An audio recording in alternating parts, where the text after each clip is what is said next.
right? Oh. Hello, welcome to Analytics Instrumentation Sync on the 22nd of April. We have a few agenda items. The first one is from Tanuja, who's not on the call, but I can verbalize. Tanuja writes that she wanted to get the team's thought on the feedback we have on additional properties.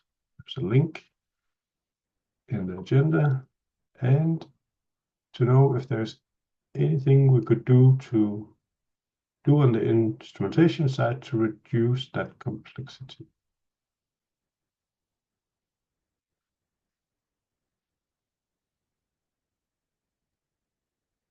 Yeah, I wonder, because right now we do need this complexity because we know that on the database side, these three properties are indexed better than all the other unnamed ones.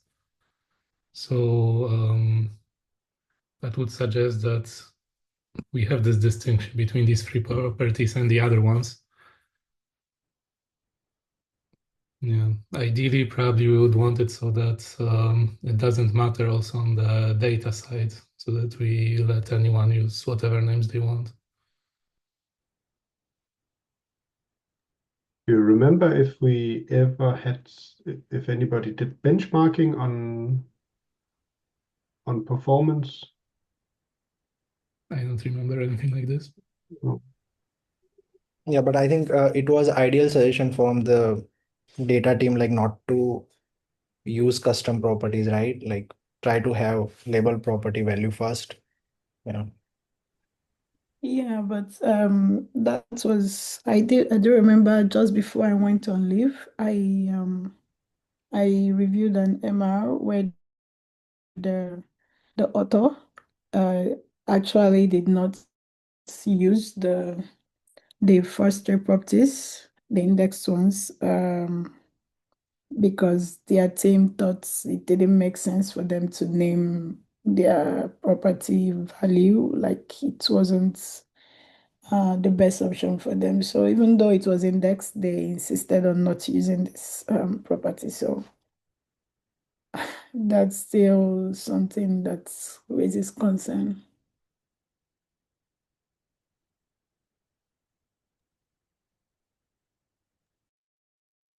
I wonder if we Maybe, should. No, go ahead. I wanted to say that maybe we should discuss it with the data team to see what are the consequences of using the extra properties. Like, are they really much slower?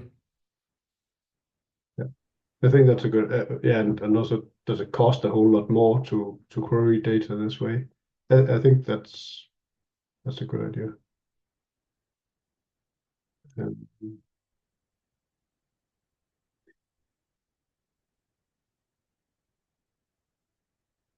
All right. So do we have any action items?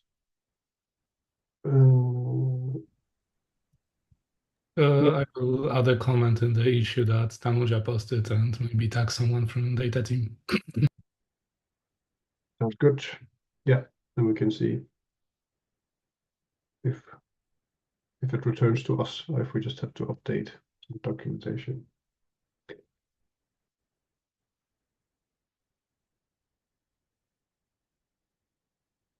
Cool. Miha, you have, unless there's anything else to add here.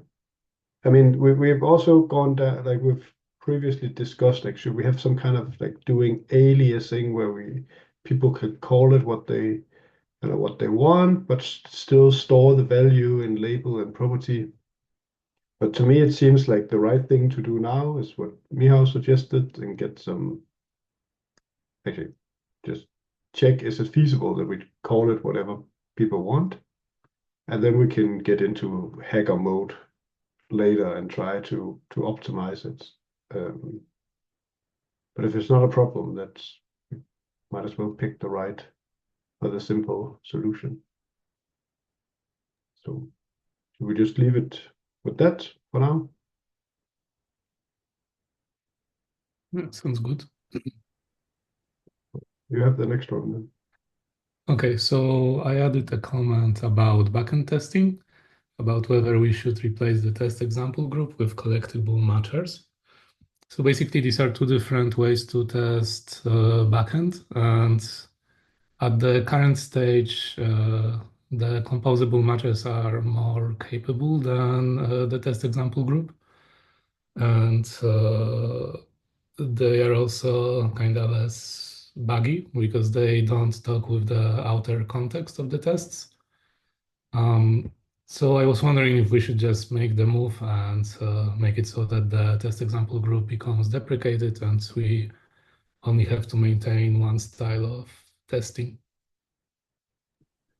Yes, I'm in favor of this, and I think, like you pointed out, it's better like we just follow one testing format, which is I think it's better. If you also look at like Sarah's comments, you also mentioned like the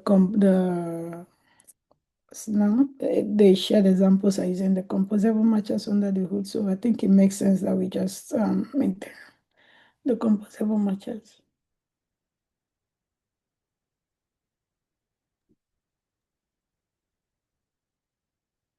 Yeah, I also added a +1 or plus on the issue.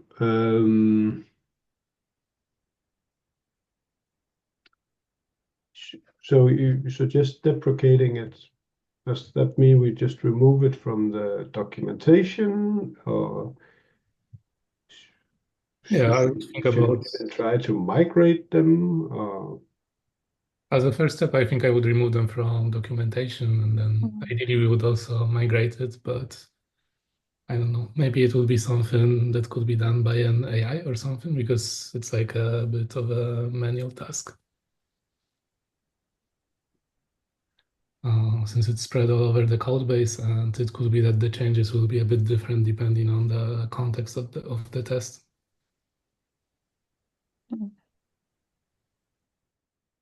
But yeah, at first I would just remove them from the documentation so that we don't have to keep on maintaining them. Do we add like a COP rule also, or like a warning about it? Oh yeah, sounds good. We could do something like that. How is it? Can we do just a warning? A Robocop warning. Yeah. Wouldn't Is that?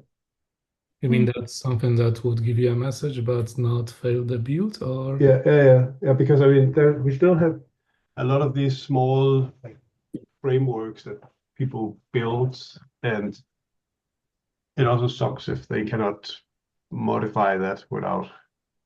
Hmm. Uh, We could make it so that we still fail the build and we ask them to disable Robocop in these cases. True. Yeah. Good point. Yeah. No, but I like the failing the build would be a blocker, right? In that case, maybe we should just have a warning. Because like I have seen the example of like some of the features which they are deprecating, they just add a Robocop rule and it actually highlights in the editor, right? But it doesn't break the pipeline. Yeah, so we could so the action item could be that we remove from the documentation and then add a warning, right? So like you have mentioned. Yeah. Okay, sounds good. Mm. We create new issues for that, or what? I will probably edit the existing issue since we will most likely want to do it in one step, like both remove it from documentation and add a Robocop rule. Okay. Right. And you have an unplanned issue. Okay. Yeah. Sounds good. Okay. Mostly I wanted here to make a decision together so that we decide if we want to move into this direction or not. And then now that we decided, we have many votes. I think it will be okay to tag like the Ashvin, for example, and have it planned for some future milestone. Yeah, sounds great.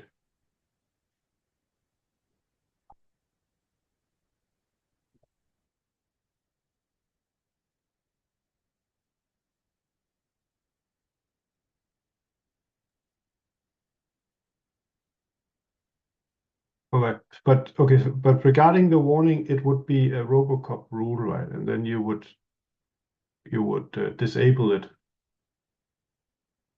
How is it? We would then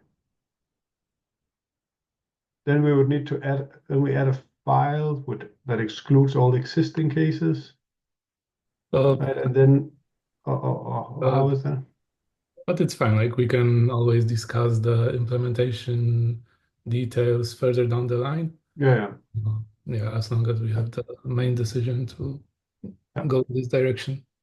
It's more to have some kind of common understanding of what we mean with a Robocop warning.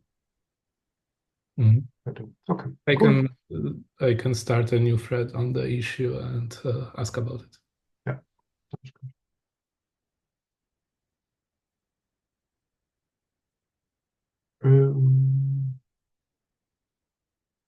Okay, so Ashwin is not here, but he has a point on the agenda. He asked he would like consensus from the team on the issue regarding logging.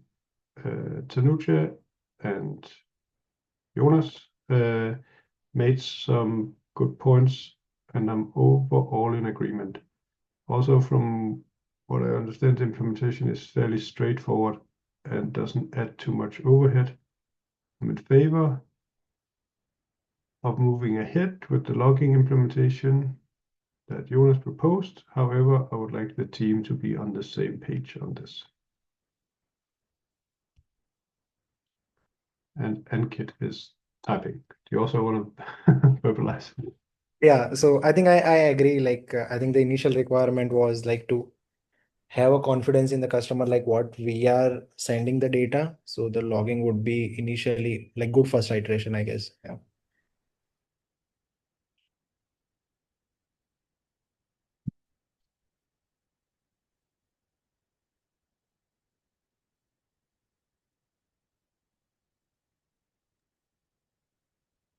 Yeah. Are you also supportive, Michal? Yeah, I haven't read this thread yet, the linked one. But before, I think I already made a comment that I think logging the events is a good idea.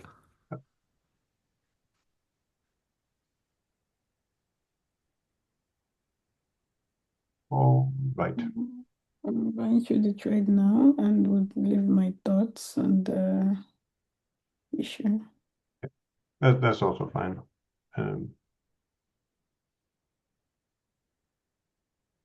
All right. We were getting to the end of the agenda, but Ankit is typing something. Yeah, I just now remember like we'll be able to check how many customers has opted out since like last Thursday we released it. Like if we can keep tab on like week or a week how it is progressing. Yeah, I can pull the numbers after the call. What was it? We released Wednesday, right? So I think we'd see maybe a few thousand service pings already.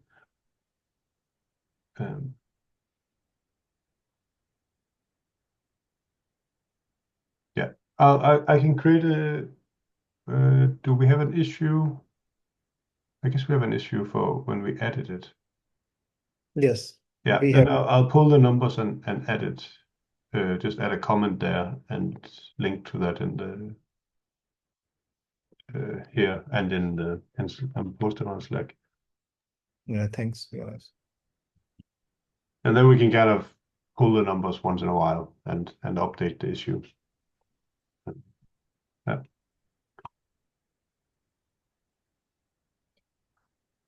All right. that's the end of the agenda.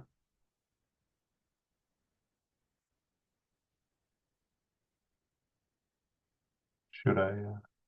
Oh, thanks. Stop recording it.